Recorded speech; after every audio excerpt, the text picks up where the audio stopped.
welcome to my session. Thank you so much for joining my session today. Okay, let's start the session for today. Hello everyone, my name is Anand. I thank you so much, first of all, to the team of Learning Equinox for providing us with this platform. Um, I'm just happy to be here and to be connected with folks, others similar to me, and people who are interested in this particular topic that I'm going to speak about.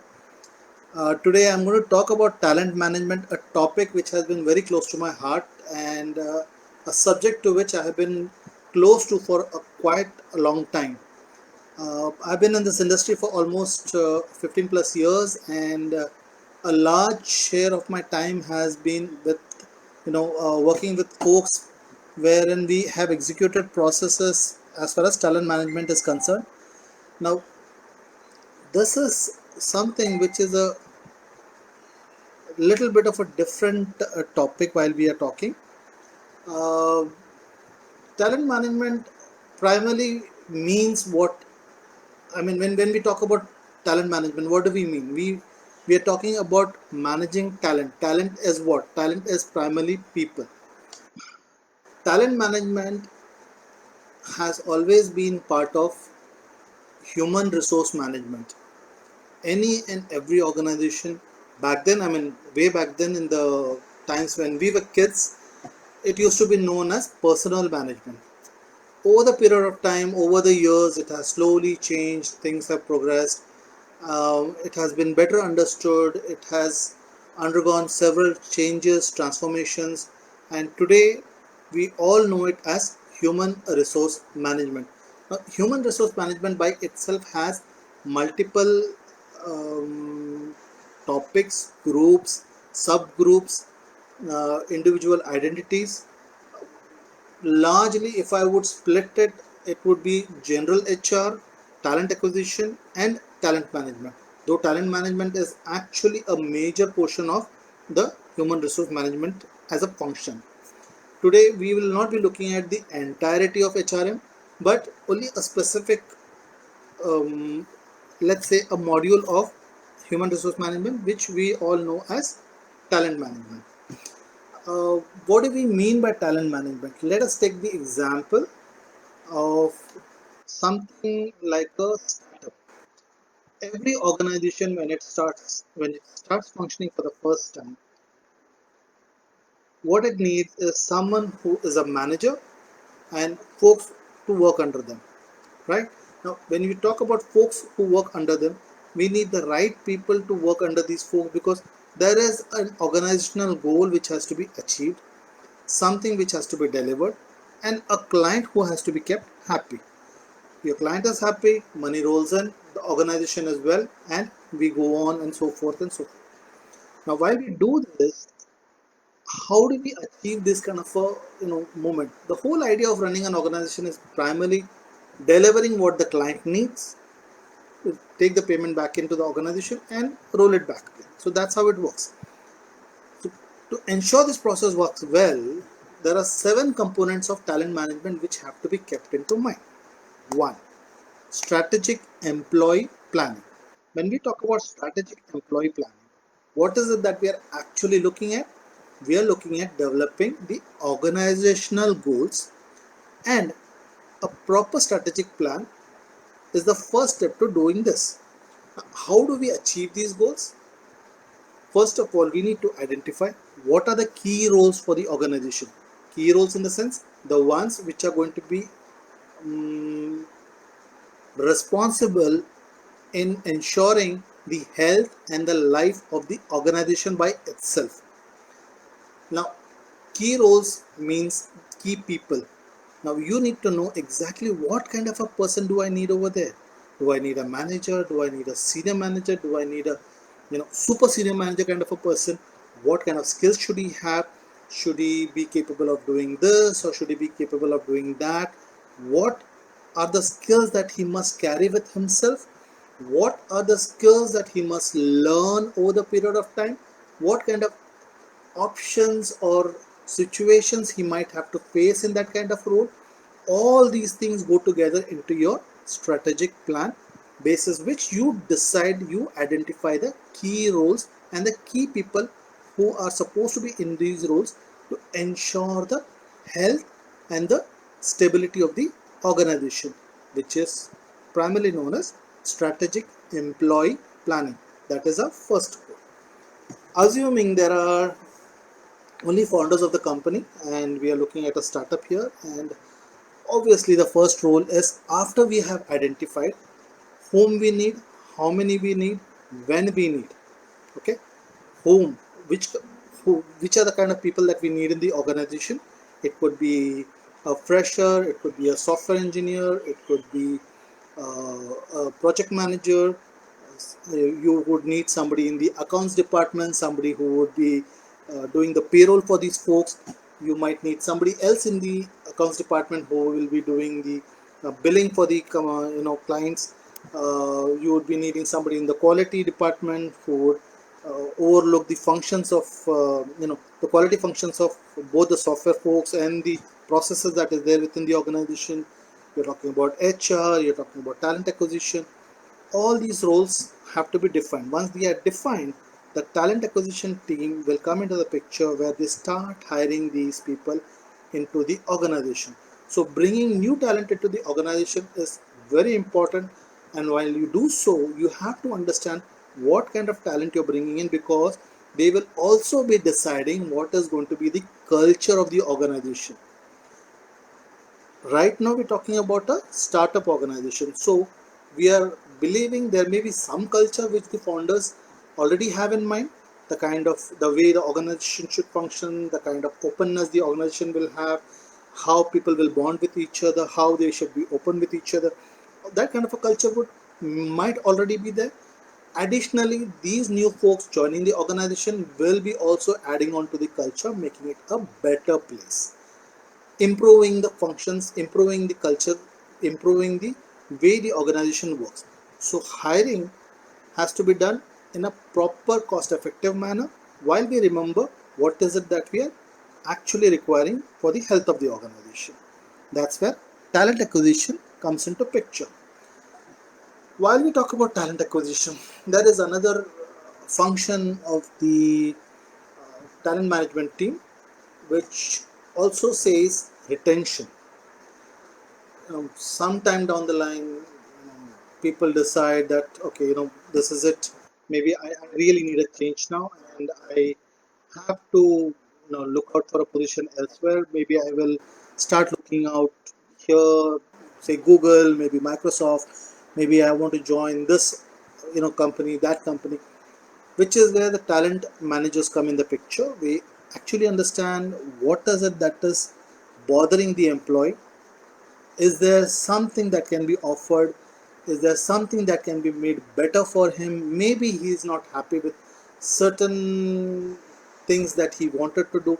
Everyone joins the organization with a certain set specific mindset, and they want to do something. They want to you know contribute their talents, their skills with the company. They want to show what their capabilities are. Most folks are able to, some folks are not able to. The ones who are not able to, after a certain point of time, like I said, they start looking out for options elsewhere, which is where the talent managers are required to understand exactly where we could do better for the employee. See, the whole idea is basically, if an employee is happy today, okay, if your employee is happy today, he will ensure he keeps your customer happy. If he keeps your customer happy, obviously the health of the organization is good. Ultimately, a happy employee is the most important customer an organization has. The more happy your employee is, the better he functions, the better he keeps the organization, and the better the health of the organization is at that point of time. So understanding exactly where is the lacuna is very important for the talent manager, ultimately making retention an important function for the HR department and the talent management department. Now, having given to say all this, there is another function which has to be looked into very carefully. Some folks take it as a thing that happens every year. Appraisals. Yep. Now, when we talk about appraisals, there is something that is done during the appraisals that is called as performance management. Uh, the ideal way is to have a set of KRAs, KPIs defined depending on the function the person is in. The quantifiable, measurable traits and everything defined already on the documentation is done. It's shared with the employee agrees to it, and then the year should start. Technically, that's how it works in most of the organization.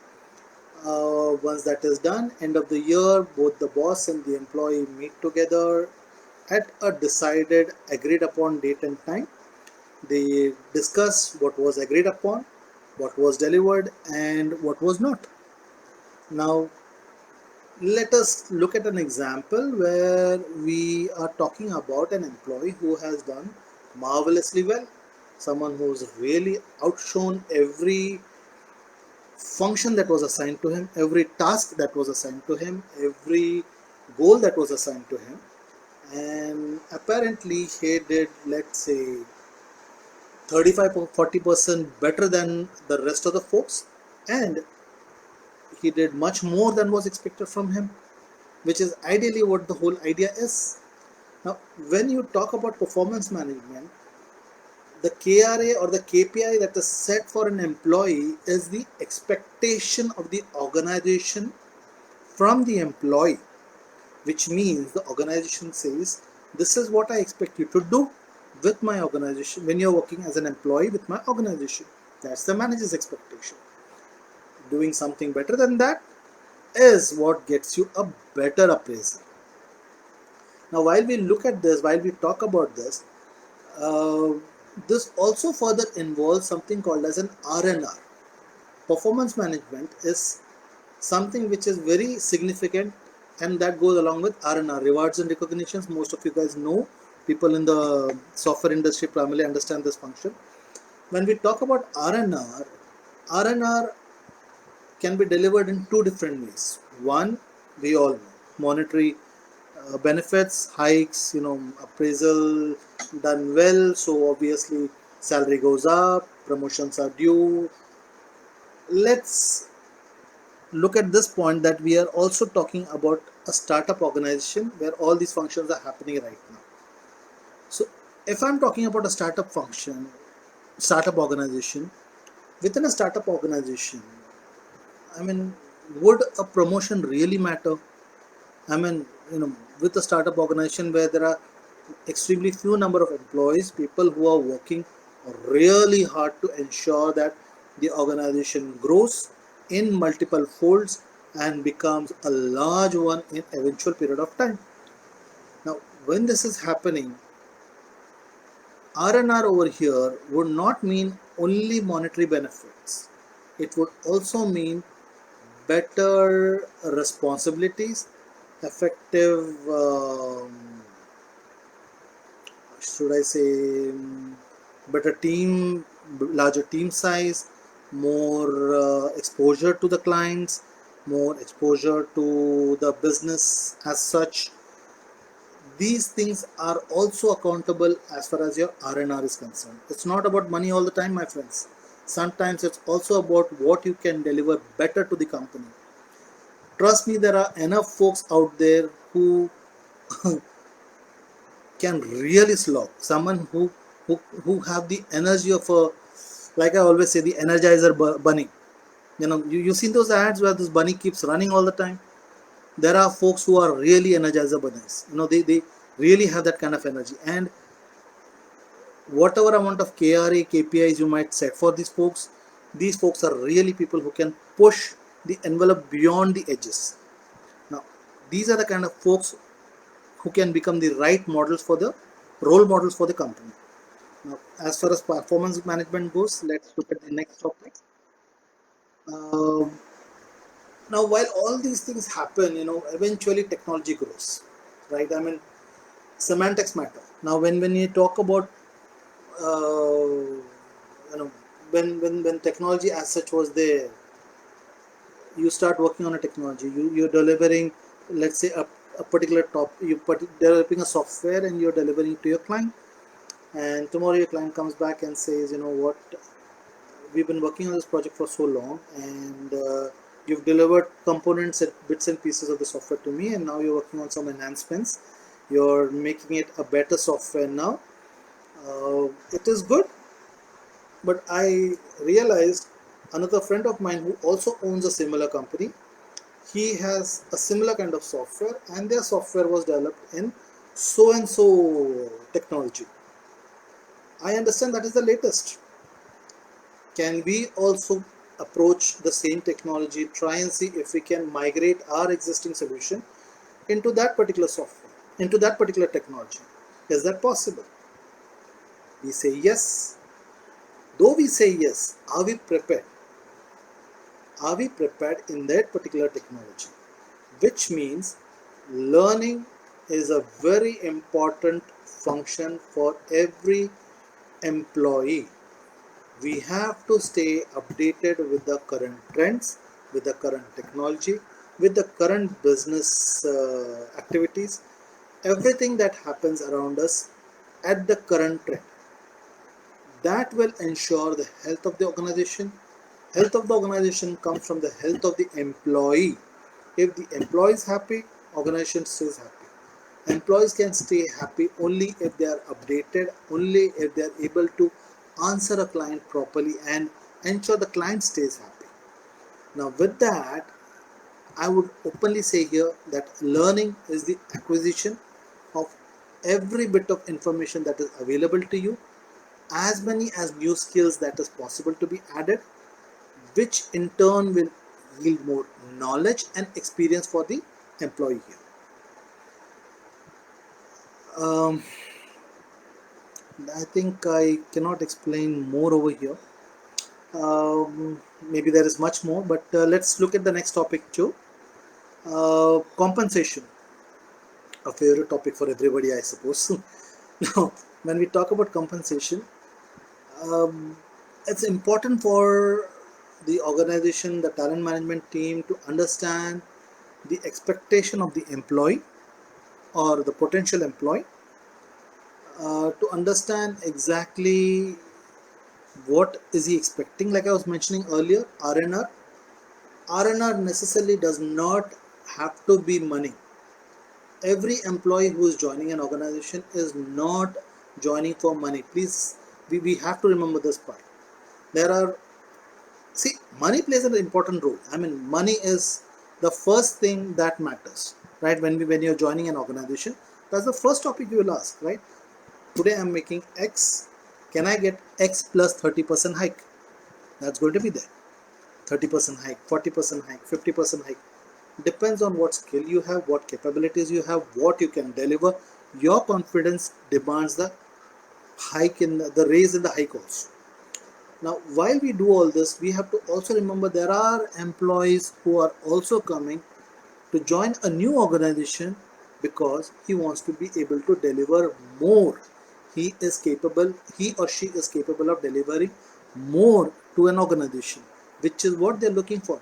The right organization who would understand their capabilities, accept what they can deliver, and let them grow along with them, which means you would be rewarding the contributions, rewarding their contributions, adding to your own, adding to the organization's success, and acknowledging their value for the organization. That's what is compensation all about. Does anybody have any questions while we're still looking here? I mean, if you have any questions, we have the chat box here. You can always put a question out here.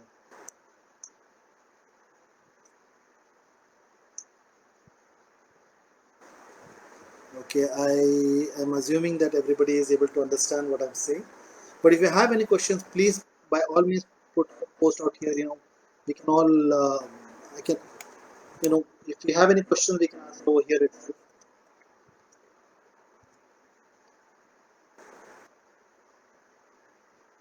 Okay, maybe I can go ahead and continue out here. Since we've spoken about compensation, let's go a little further on. Now, there are a couple of other things that also are part of talent management. Um the reason an employee decides to move on, like I said, does not always have to be about money. Sometimes it's also about not about the unsatisfied feeling of not having delivered enough. Career development is a major component to retention. It's a major component to talent retention as a function. What's important is to understand exactly how much an employee is capable of. Does he need any additional training? Does he need any additional grooming? Does he need to be mentored along with someone else who can, help him nurture his skills? Maybe he's technologically superior, maybe he's not able to speak well. Does he need a soft skills training?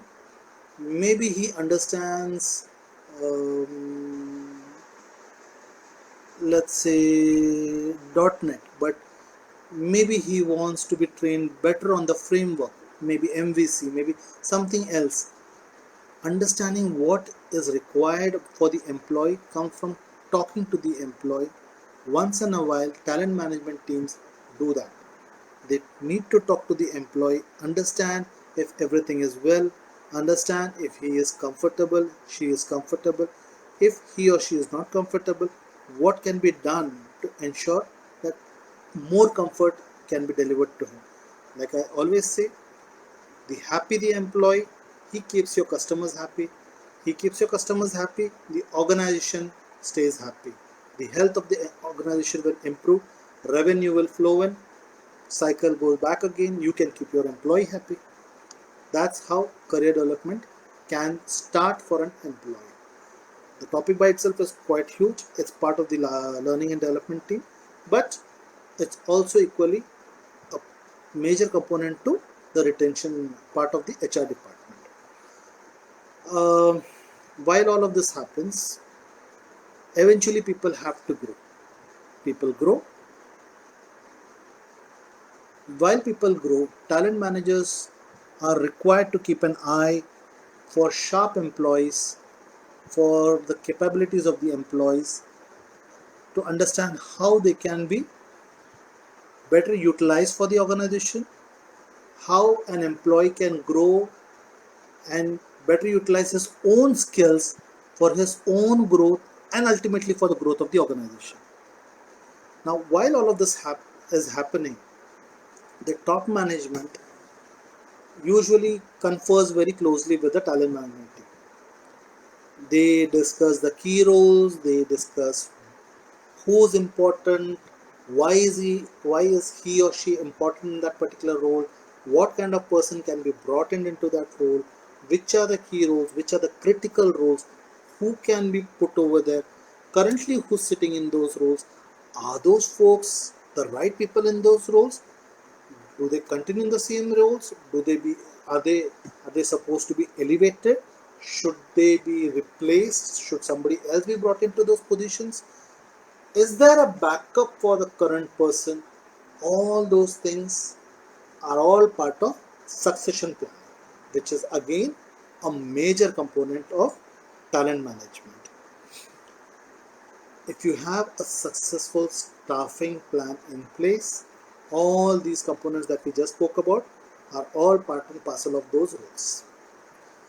Now, all said and done good, I mean, every organization needs uh, I've always been of the opinion that talent management is a major function and it has to be part of every organization right from the point of the organization's inception itself.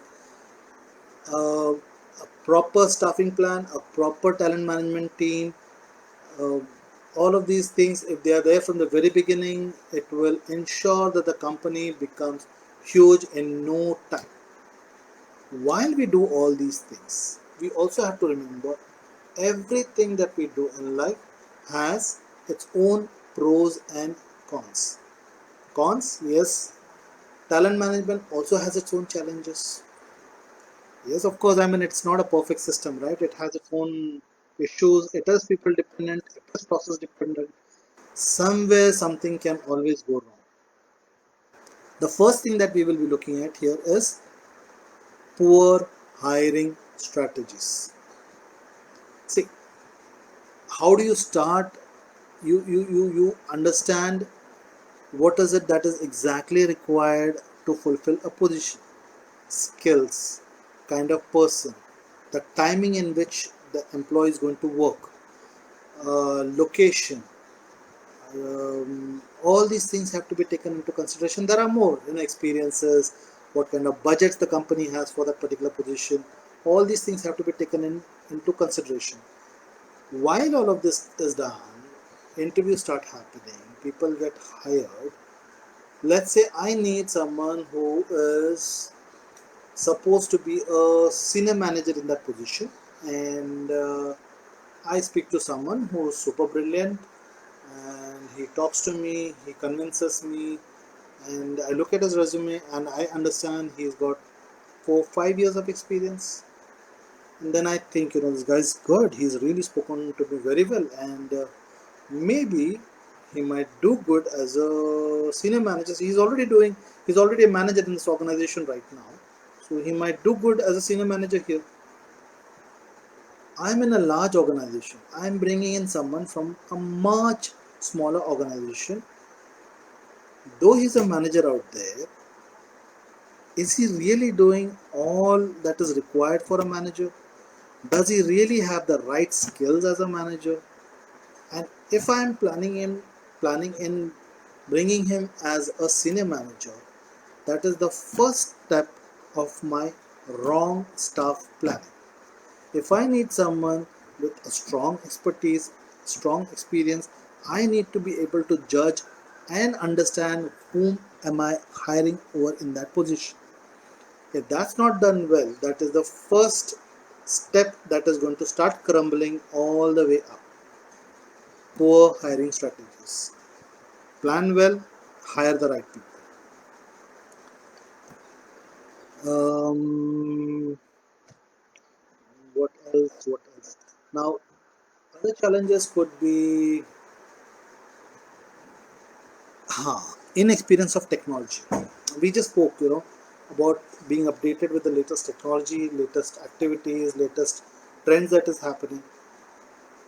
If an organization is not updated as far as the latest trends, as far as the latest technologies, activities that is happening, your competition, if you don't keep a tab on your competition, you don't understand what your competition is up to lately, what kind of activities are happening around the world that may be related to you. You don't keep a tab on all these things, the organization's health is really not that bad. Which is what again I meant to say by inexperience of technology. Technology, today's world is completely technology driven. It is highly essential everyone remains updated about the latest technologies, understands exactly what is required, which is where the HR department's role is majorly to ensure all the employees participate in learning newer technologies, newer softwares, which is where the talent management team also uses tools to ensure the right skills are imparted to the employees absorb these through the L&D department. Lack of such knowledge will definitely bring down a company. Let's go on and look at something which will help us overcome these challenges. I mean, we've spoken about challenges for these organizations, too much negativity around that, but we also need to see how can these challenges, how can we overcome these challenges. The first thing we saw was poor hiring strategies. Let us look at smart hiring strategies. Before someone is hired, the ideal thing is to put in a proper staffing plan. Like I said, understand exactly who is required, what is he going to be doing here, how is he going to be executing it, does he need a mentor, what kind of experience are we talking about, what kind of expectation the company can have today, tomorrow, and in the future. follow the best hiring practices, invest time in understanding exactly how to hire these kind of folks. Can we hire someone with lesser experience? Do we need to hire someone with more experience? Do we need to hire someone from outside? Do I have someone within the organization? All these things have to be taken into consideration. Once all of these things is taken into consideration, jot it down, document it properly, make it a proper process, and develop a proper staffing plan, which means you've created a smart hiring strategy that will help you avoid all the hard ones in the future. While this is happening,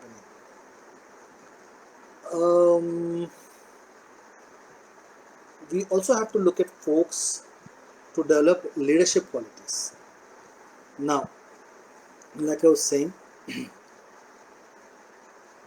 every employee in the company over a period of time aspires to grow.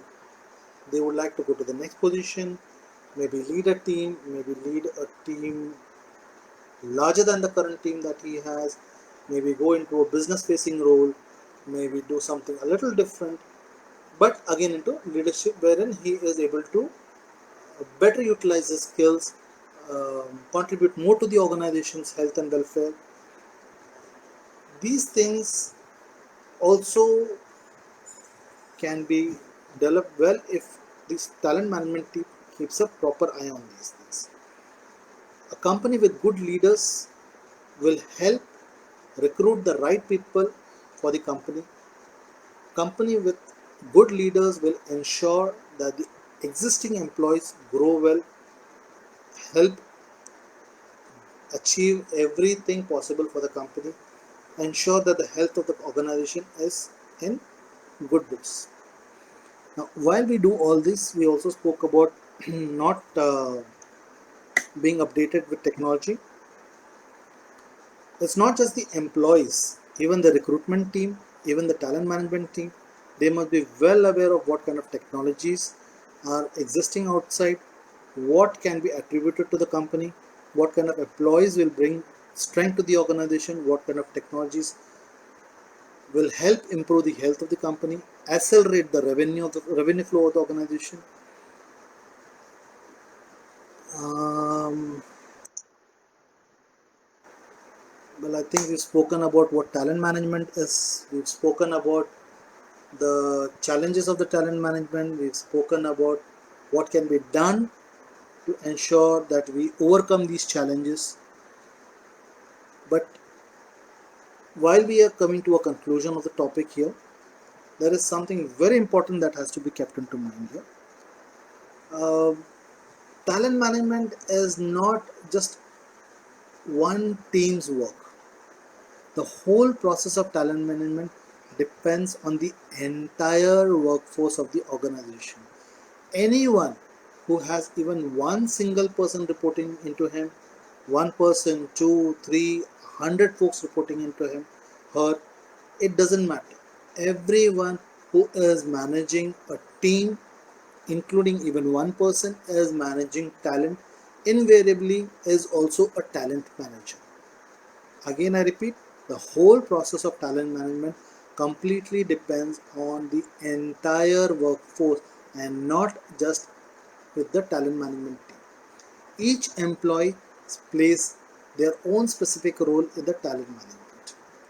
Everyone has to go with the processes, ensure their specific roles are played so that the talent management processes work well. There are umpteen softwares that are available today, softwares which can help you um, ensure you're tracking activities, you're tracking the learning of every employee. Talent management teams have their own software that is available. Talent acquisition teams use ATS, applicant tracking systems, to ensure that they are bringing in the right people. The right people are joining in the company at the right time, at the necessary time. Once joined, the employees go through the processes well in the organization itself. Learning happens for these organizations, growth happens for these organizations, for these employees in terms of both knowledge, skill, and compensation as well. All this can be done if technology is used well with the organizations. Well, considering these challenges of the talent management and learning the best ways, that can happen through one's own experiences, others' experiences. Take all this into account and you will be able to overcome them. Not only will you be able to overcome them, you will be able to help the employees, and in turn, the organization itself will grow positively in the right direction. With this, I think I can conclude my session for today. If anybody else has any questions that they would like to ask, I would be more than happy to answer. I'm leaving the floor open for a couple of minutes if you guys feel like asking some questions.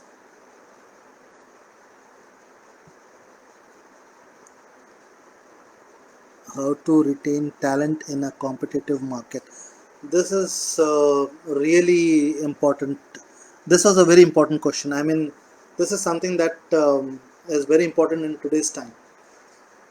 Like I was mentioning earlier, there are, see, every employee who joins a company is joining in with two motives. One, one is the ulterior motive, and the other one is something that he hopes to do. There are two types of people who join. One who wants to get better than what he was getting in the previous organization, that is a better hike. The other one is someone who wants to be able to deliver more than what he was delivering in the previous organization. He's happy with the salary. He says, I have no worries. I mean, the kind of compensation I was getting back there is great. I wouldn't mind getting the same compensation here too, if I'm allowed to do a little more than what I was allowed to do in the previous organization.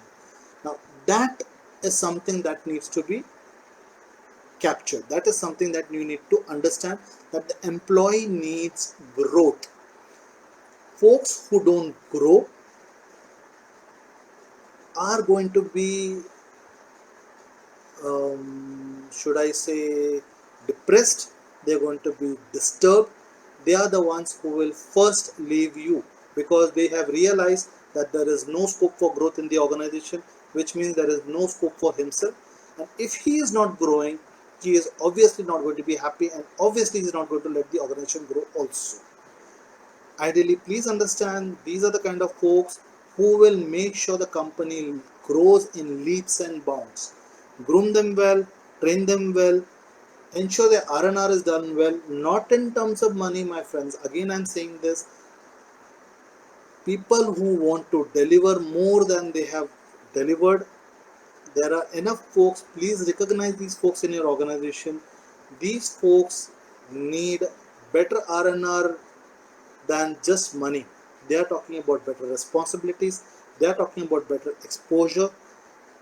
Do this for them, and they will ensure that the company grows in, like I said, leaps and bounds.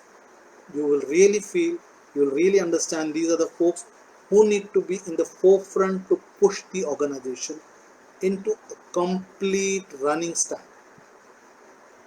Anything else I can help you with? Well, I guess that's about it for today. Thank you so much for joining. Thank you so much, Learning and Economics, for helping me out here. Thank you.